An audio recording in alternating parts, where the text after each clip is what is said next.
Her hands were still shaking when the cardiac monitor went flat, the thin green line stretching into a cruel calm as daylight spilled through the hospital window and touched the empty bed she had just stepped away from, marking the end of a life and, unknowingly, the end of her own ordinary world.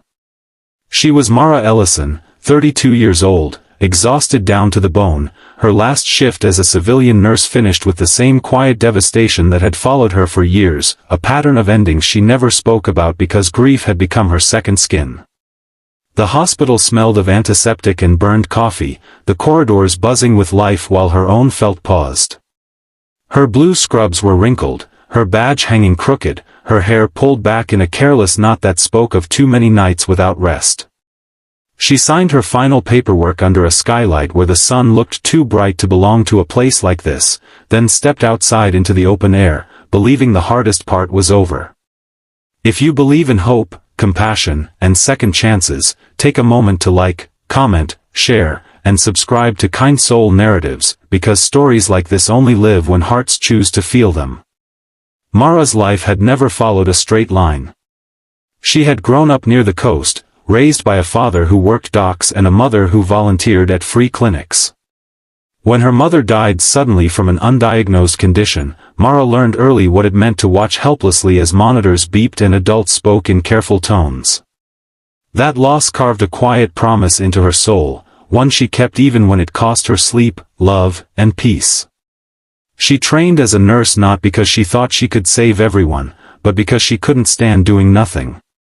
Over the years, the hospital became both refuge and battlefield. She carried faces with her, names she never said aloud, guilt she folded neatly behind professionalism. And now, after years of double shifts and postponed dreams, she had finally resigned, believing she needed a life beyond fluorescent lights and controlled chaos. The day was clear and warm as she walked toward the naval pier nearby, a shortcut she often took to clear her head. The ocean stretched endlessly, sun glittering across the waves, gulls circling lazily as if nothing bad had ever happened anywhere. Her phone buzzed with unanswered messages from friends she had ignored for months. She didn't read them.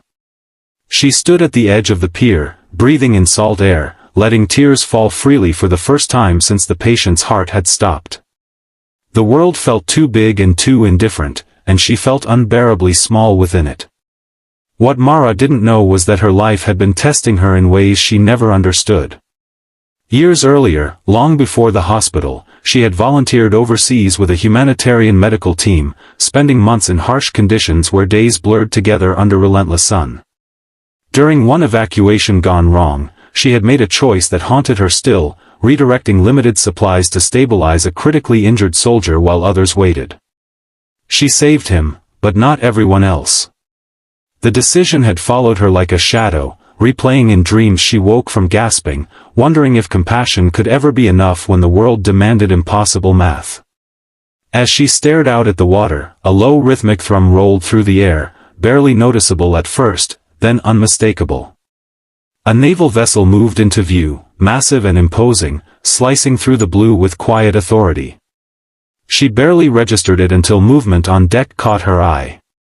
A line of uniformed figures stood in perfect formation, sunlight flashing off gear and helmets, faces unreadable at that distance. The scene felt unreal, cinematic, like something she was intruding upon by merely existing nearby. Her instinct was to turn away, to not be seen, but something rooted her in place. The ship slowed, aligning with the pier. The figures remained still, disciplined, purposeful. And then, in a moment that cracked open time itself, every one of them raised a hand in salute, not toward the flag fluttering above, but directly toward her. Mara froze. Her mind scrambled for logic. She looked behind her, expecting to find someone else, some officer or dignitary she had missed. There was no one. The pier was empty except for her, the ocean, and the quiet weight of whatever was happening. Her chest tightened, breath shallow, memories flooding back in a rush she couldn't control. The humanitarian camp. The wounded soldier. The blood on her hands that never felt fully washed away. The ship came to a halt. A smaller craft lowered, carrying a single officer toward the pier. The sunlight illuminated his uniform, the medals, the calm certainty in his posture. When he stepped onto the concrete, the air itself seemed to hold still. Mara felt exposed, her scrubs suddenly too thin to protect her from whatever truth was approaching. Her legs trembled, but she didn't move. The officer stopped a respectful distance away, his gaze steady, full of something that looked dangerously like gratitude. He spoke without ceremony, explaining that years ago, a nurse had saved his life in a place most people would never see, had chosen to act when hesitation would have meant death. He explained that he had spent years trying to find her, carrying her decision like a compass through every mission since. The team behind him had learned her name, her face, her last day at the hospital, and they had come not for spectacle, but for honor. Mara's world collapsed inward. The pier blurred, the ocean roaring in her ears as tears streamed unchecked down her face. She had never allowed herself to believe that moment overseas mattered beyond her own guilt. She had never let herself accept that doing her best could be enough. The weight she had carried for so long shifted, just slightly, as understanding settled where self-blame once lived. The officer finished with a simple gesture, stepping back, saluting once more. The team on deck followed, their synchronized movement echoing across the water. And this time, the salute came with words carried clearly on the wind, calling her ma'am, not as a title of authority, but as a mark of respect that pierced her heart deeper than any praise ever could. Mara stood there long after the ship pulled away, the ocean swallowing its wake, the day continuing as if nothing extraordinary had occurred. Yet everything had changed. The sun felt warmer. The air lighter. For the first time in years, she felt seen not for what she failed to do, but for what she had done with courage in the face of fear. She walked back along the pier slowly, every step deliberate, as if learning how to exist in this new version of herself. She thought of the hospital, the patients she had lost, the ones she had saved, the life she believed she needed to escape. Maybe leaving wasn't about running away, but about carrying forward what she had learned into something new. Maybe healing didn't erase scars, but taught them how to rest. If this story has touched your heart so far, please support it by liking, sharing, and subscribing to Kind Soul Narratives so more souls can find stories that remind them they matter. Before the final moments of this story, take a second to comment below and share what this journey made you feel.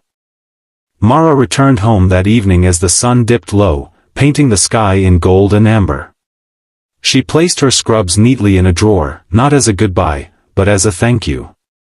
Outside, the distant sound of waves reminded her that the world was vast, unpredictable, and still full of chances to choose kindness even when outcomes were uncertain. She didn't know exactly what came next, only that her worth had never been defined by the lives she couldn't save, but by the humanity she brought to every moment she dared to care. And as night fell, she slept without nightmares for the first time in years, carrying with her the quiet knowledge that sometimes, the greatest honors arrive when you least expect them, simply to remind you that your compassion changed the world in ways you may never fully see.